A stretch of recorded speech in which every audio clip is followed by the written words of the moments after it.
പ്രിയ പ്രേക്ഷകർക്ക് ഇൻഫിനിറ്റി സ്റ്റോറീസിൻ്റെ പുതിയൊരു വീഡിയോയിലേക്ക് സ്വാഗതം.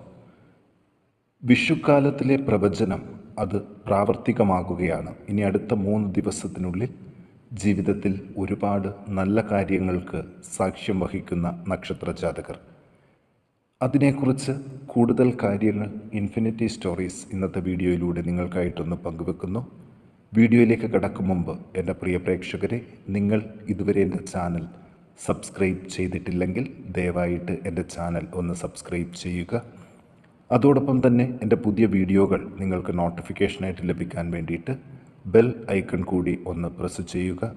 വീഡിയോ കണ്ടതിന് ശേഷം നിങ്ങളുടെ വിലയേറിയ അഭിപ്രായങ്ങൾ കമൻറ്റ് ബോക്സിൽ ഒന്ന് രേഖപ്പെടുത്താനും വീഡിയോ ലൈക്ക് ചെയ്യാനും മറക്കാതെ ഇരിക്കുക. എൻ്റെ എല്ലാ പ്രേക്ഷകർക്കും ഇൻഫിനിറ്റി സ്റ്റോറീസിൻ്റെ ഈ പുതിയൊരു വീഡിയോയിലേക്ക് ഒരിക്കൽ കൂടി സ്വാഗതം ചെയ്യുന്നു. നമുക്ക് മേടക്കൂറിലെ അശ്വതി ഭരണി കാർത്തിക 1-ാം പാദത്തിൽ ജനിച്ച നക്ഷത്രജാതകർക്ക് 3 ദിവസത്തിനുള്ളിൽ നടക്കാൻ പോകുന്ന മാറ്റങ്ങൾ എന്തൊക്കെയാണ് എന്ന് വിശദമായിട്ടൊന്ന് നോക്കാം. ധനാഗമങ്ങൾ ഉണ്ടാകാൻ പല മാർഗങ്ങൾ ഇവരുടെ മുന്നിൽ വഴി തുറക്കുകയാണ്. സാമ്പത്തികമായിട്ട് ഇനിയുള്ള ദിവസങ്ങൾ യാതൊരു ബുദ്ധിമുട്ടും ഉണ്ടാകില്ല. തൊഴിലുമായിട്ട് ബന്ധപ്പെട്ടൊക്കെ ഒരുപാട് യാത്രകളൊക്കെ വേണ്ടിവരുന്ന ദിവസങ്ങളാണ്. ശരീരക്ലേശങ്ങളൊക്കെ കുറഞ്ഞു തുടങ്ങും. സർക്കാരിൻ്റെ കോൺട്രാക്ട് ജോലികൾ ഉള്ളവർക്ക് ഇനി വരുന്നത് നല്ല കാലമാണ്.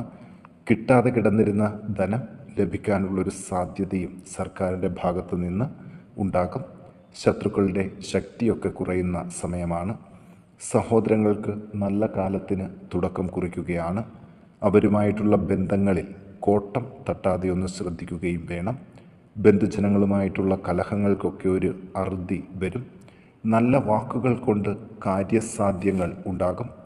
ചില സമയത്ത് വാക്കുദോഷത്താൽ കലഹങ്ങൾക്കും സാധ്യതയുണ്ട്. സൽക്കർമ്മങ്ങൾക്കായിട്ട് പണം ചിലവാക്കാൻ പ്രത്യേകം ശ്രദ്ധിക്കണം. വിദ്യാർത്ഥികൾക്ക് നല്ല കാലമാണ്. ദാമ്പത്യ കലഹങ്ങൾ കുറഞ്ഞു തുടങ്ങും. പൊതുവെ ആദരവും അംഗീകാരവും ലഭിക്കും. വ്യവഹാരങ്ങൾ വിജയത്തിലേക്ക് വരും. വാദബന്ധിയായ അസുഖങ്ങൾ കുറഞ്ഞു തുടങ്ങും. ദോഷശാന്തിക്ക് വിഷ്ണു ക്ഷേത്രത്തിൽ മഹാസുദർശന പുഷ്പാഞ്ജലിയും കദളിപ്പഴ നിവേദ്യവും നടത്തി പ്രാർത്ഥിക്കാൻ മേടക്കൂറിലെ അശ്വതി ഭരണി കാർത്തിക നക്ഷത്രക്കാർ ശ്രദ്ധിക്കണം. അതുപോലെ ഇനി ഇടവക്കൂറിലെ കാർത്തിക നക്ഷത്ര ജാതകർ 2, 3, 4 പാദത്തിൽ ജനിച്ചവരും രോഹിണി മകയിരം 1, 2 പാദത്തിൽ ജനിച്ച നക്ഷത്രജാതകരെക്കുറിച്ച് കൂടുതൽ കാര്യങ്ങൾ ഒന്ന് നോക്കാം. ഇവർ ചെയ്തിട്ടുള്ള നല്ല കർമ്മങ്ങൾക്ക് അതിൻ്റേതായ ഫലങ്ങൾ ഇരട്ടിയായിട്ട് ലഭിക്കുന്ന ദിവസങ്ങളാണ് വരാൻ ഇരിക്കുന്നത്. വാക്കുദോഷം കൊണ്ടുള്ള ബുദ്ധിമുട്ടുകൾ ഒക്കെ മാറിക്കിട്ടും. ഹൃദയബന്ധിയായ രോഗങ്ങൾ മൂലം ചികിത്സയിൽ കഴിയുന്നവർക്ക് ആരോഗ്യം വീണ്ടെടുക്കാനുള്ളൊരു സമയമാണ്. മൂത്രാശയബന്ധിയായ രോഗങ്ങൾ മാറിക്കിട്ടും. ആഗ്രഹങ്ങൾക്കനുസരിച്ച് പല കാര്യങ്ങളും സാധിക്കും. അസാധ്യമെന്ന് കരുതിയിരുന്ന പല കാര്യങ്ങളും നടക്കാൻ ഇടയുണ്ട്. ഓഹരി വിപണിയിൽ ഉള്ളവർക്ക് നല്ല കാലമാണ്. ഇഷ്ടമുള്ള അന്നപാന സാധനങ്ങൾ ലഭിക്കും. പൊതുപ്രവർത്തകർക്ക് ആദരവ് ലഭിക്കും. തൊഴിൽ ബന്ധിയായിട്ടുള്ള തടസ്സങ്ങൾ മാറിക്കിട്ടും. എല്ലാ മേഖലകളിലും പിടിച്ചു നിൽക്കാൻ സാധിക്കും. ഉറപ്പിച്ച വിവാഹങ്ങൾ തടസ്സങ്ങൾ കൂടാതെ നടക്കും. പുനർവിവാഹം വേണ്ടവർക്ക് ആലോചനകൾ തുടങ്ങാൻ നല്ല സമയമാണ്. ചിലവുകൾ കുറഞ്ഞു തുടങ്ങും. വിദ്യാഭ്യാസത്തിലെ വായ്പാ ക്ലേശങ്ങൾ മാറിക്കിട്ടും. ആചാര അനുഷ്ഠാനങ്ങൾക്ക് ഭംഗം വരാതിരിക്കാൻ ഒന്ന് ശ്രദ്ധിക്കണം. ഭൂമി, വാഹനങ്ങൾ തുടങ്ങിയവയുടെ കച്ചവടം നടത്താനും നല്ല സമയമാണ്. ഇവർ ദോഷശാന്തിക്ക് വിദ്യാർത്ഥികൾ വിഷ്ണു ക്ഷേത്രത്തിൽ ശ്രീ വിദ്യാരാജഗോപാല മന്ത്ര പുഷ്പാഞ്ജലിയും മറ്റുള്ളവർ ഭഗവതി ക്ഷേത്രത്തിൽ ത്രിപുരസുന്ദരി മന്ത്രപുഷ്പാഞ്ജലിയും നടത്തി പ്രാർത്ഥിക്കാൻ പ്രത്യേകം ശ്രദ്ധിക്കണം. ഇനി മിഥുനക്കൂറിൽ മകയിരം 3, 4 പാദങ്ങൾ, തിരുവാതിര പുണർദം 1, 2, 3 പാദത്തിൽ ജനിച്ച നക്ഷത്രജാതകരെക്കുറിച്ച് നോക്കാം. ചിലവുകൾ എല്ലാം ഇവരുടെ നിയന്ത്രണങ്ങൾക്കനുസരിച്ചായിരിക്കും. പലവിധ ഐശ്വര്യങ്ങൾ, സ്ഥാനമാനങ്ങൾ ഇവയ്ക്ക് സാധ്യതയുണ്ട്. തൊഴിൽ രംഗം മെച്ചപ്പെടും. പുതിയ തൊഴിൽ തുടങ്ങുന്നവർക്കും ജോലി തേടുന്നവർക്കും അനുകൂല കാര്യമാണ് വരാൻ ഇരിക്കുന്നത്. ഉൽപ്പന്നങ്ങൾ വിറ്റഴിക്കാൻ സാധിക്കും. അഗ്നി മൂലമുള്ള അപകടങ്ങളിൽ നിന്ന് അത്ഭുതകരമായിട്ട് രക്ഷപ്പെടും. കാര്യതടസ്സങ്ങൾ അതിജീവിക്കും. ശരീരക്ഷീണം കുറഞ്ഞു തുടങ്ങും. പ്രമേഹത്തിൻ്റെയും രക്തസമ്മർദ്ദത്തിൻ്റെയും ഏറ്റക്കുറച്ചിലുകൾ ഒന്ന് സൂക്ഷിക്കണം. നല്ല വാക്കുകൾ കൊണ്ട് പല കാര്യങ്ങളും നേടാൻ ശ്രമിക്കണം. സ്ഥിരം ജോലിയുള്ളവർക്ക് ജോലിസ്ഥലത്തെ ചില ബുദ്ധിമുട്ടുകൾ മാറിത്തുടങ്ങും. പുതിയ വസ്ത്രങ്ങൾ ലഭ്യമാകും.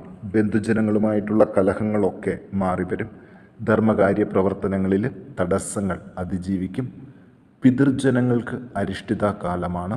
വാഹനങ്ങൾ കൈമാറ്റം ചെയ്യുമ്പോൾ നഷ്ടം സംഭവിക്കാതെയും ശ്രദ്ധിക്കുക. വിദ്യാർത്ഥികൾ പ്രോജക്റ്റ് ചെയ്യുമ്പോൾ കൂടുതൽ ശ്രദ്ധിക്കണം.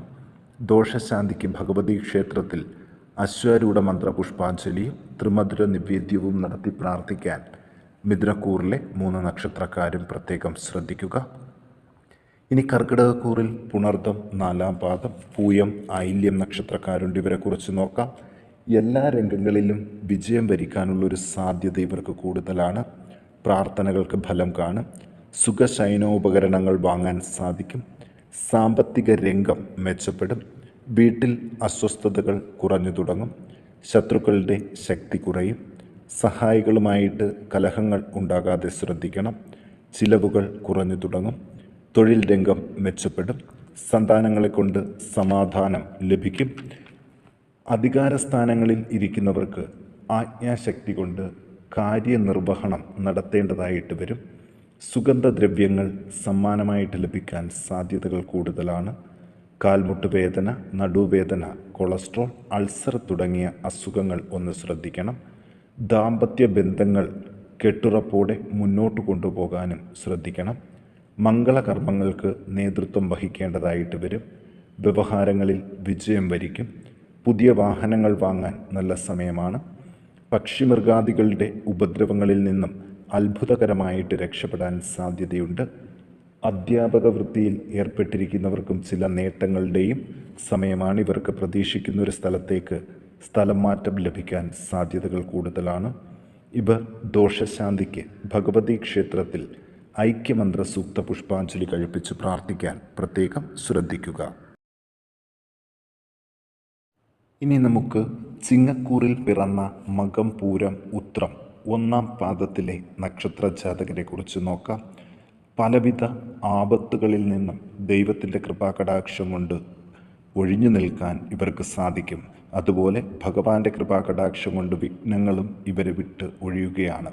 ശ്രദ്ധിക്കേണ്ട ഒരു കാര്യം, കോപം വരുമ്പോൾ ശരവാക്കുകൾ പറഞ്ഞ് മറ്റുള്ളവരുടെ ശത്രുത പിടിച്ചു പറ്റാതിരിക്കാൻ ഒന്ന് ശ്രദ്ധിക്കണം. ആദ്യം കോപപ്പെടുമെങ്കിലും പിന്നീട് ശാന്തനാകുന്നൊരു സ്വഭാവക്കാർ കൂടിയാണ് ചിങ്ങക്കൂറിൽ പിറന്ന 3 നക്ഷത്രക്കാരും. ഈ 3 ദിവസങ്ങൾക്ക് ശേഷം പൊതുവെ സുഖ അനുഭവങ്ങൾ അനുഭവിക്കാനുള്ളൊരു യോഗം ഇവരിൽ കാണുന്നുണ്ട്. കർമ്മമണ്ഡലം എല്ലാ രീതിയിലും മെച്ചപ്പെടും.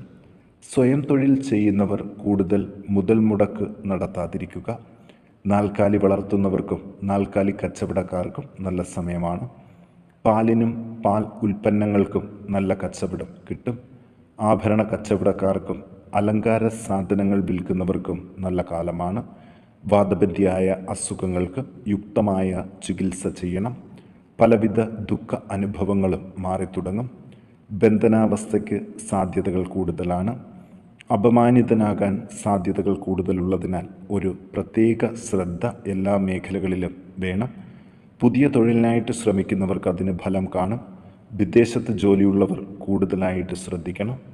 പുനർവിവാഹത്തിനായി ശ്രമിക്കുന്നവർക്കും കമിതാക്കൾക്കും വിവാഹത്തിനായിട്ട് ശ്രമിക്കാം. മക്കളുമായിട്ടുള്ള അഭിപ്രായ വ്യത്യാസങ്ങൾ പറഞ്ഞു തീർക്കാൻ ശ്രമിക്കണം. ദോഷശാന്തിക്ക് ശിവന് ധാര കഴിക്കുകയും ഭഗവതിക്ക് ഐക്യമന്ത്ര പുഷ്പാഞ്ജലി കഴിക്കുകയും ചെയ്ത് പ്രാർത്ഥിക്കാൻ പ്രത്യേകം ശ്രദ്ധിക്കുക. ഇനി കന്നിക്കൂറിൽ ഉത്രം നക്ഷത്ര ജാതകർ 2, 3, 4 പാദങ്ങൾ, അത്തം, ചിത്തിര 1, 2 പാദത്തിൽ ജനിച്ച നക്ഷത്ര ജാതകരെക്കുറിച്ച് നോക്കാം. കിട്ടാനുള്ള വലിയ തുക ഒരു കാലതാമസവും കൂടാതെ കൈകളിലേക്ക് വരും. സാമ്പത്തിക ബുദ്ധിമുട്ടുകൾ അതിജീവിക്കും. പോലീസ് കേസുകളിൽ നിന്ന് അത്ഭുതകരമായിട്ട് രക്ഷപ്പെടും. പ്രായോഗിക ബുദ്ധി കൊണ്ട് പല കാര്യങ്ങളും നേടാൻ സാധിക്കും. ദാമ്പത്യ സൗഖ്യം ഉണ്ടാകും. വിവാഹമോചന കേസുകൾ ഒത്തുതീർപ്പാക്കാൻ ശ്രമിക്കണം. പഴകിയ രോഗങ്ങൾക്ക് സമാധാനം കിട്ടും. അഗ്നി കൊണ്ടുള്ള ജോലികളിൽ പ്രത്യേക ശ്രദ്ധ വേണം. സ്നേഹിതന്മാരുമായും ബന്ധുജനങ്ങളുമായിട്ടുള്ള തെറ്റിദ്ധാരണകൾ പറഞ്ഞു തീർക്കാൻ ശ്രമിക്കണം. പുതിയ ഗൃഹനിർമ്മാണത്തിന് പറ്റിയ സമയമാണ്. ഭൂമിയുടെ കച്ചവടങ്ങൾ പ്രതീക്ഷയ്ക്കൊത്തു തന്നെ നടക്കും. വലിയ ലാഭവും ഇതിൽ നിന്ന് കിട്ടാൻ സാധ്യതയുണ്ട്. കെമിക്കലുകൾ ഉപയോഗിക്കുന്ന ബ്യൂട്ടീഷ്യന്മാർ പ്രത്യേകം ശ്രദ്ധിക്കണം. വിദ്യാഭ്യാസത്തിലെ തടസ്സക്ലേശങ്ങൾ അതിജീവിക്കാനും സാധിക്കും.